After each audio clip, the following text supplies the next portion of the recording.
46,94,000 కుటుంబాలకి చెందిన 75,23,000 మంది ఉపాధి ఒక ఇక్కడ కూలీ అని రాశారు. నాకు ఈ పదం కొంచెం ఇబ్బందిగా ఉంది.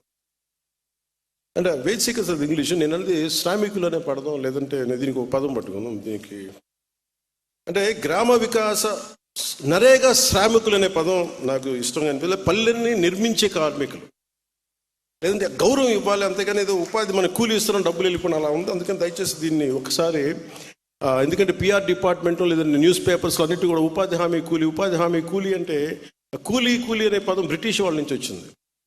మనల్ని భారతీయుల్ని చైనీస్ని బయట తోటలు పనిచేయడానికి అది చాలా డెరగేటరీ టర్మ్. అందుకని దయచేసి ఆ పదం మనం వాడద్దు. అందరినీ మార్చలేం, కానీ దయచేసి ఈ పదం ఆ పంచాయతీరాజ్ ప్రిన్సిపల్ సెక్రటరీ గారికి, ఉన్నతాధికారులకు కూడా నా విజ్ఞాపన. ఇంకొక కొత్త పదం ఏదైనా పట్టుకుని నరేగా శ్రామికులను అనండి, లేదంటే గ్రామ వికాస శ్రామికులు అనండి. శ్రామికుడు అనే పదం వాడండి దయచేసి.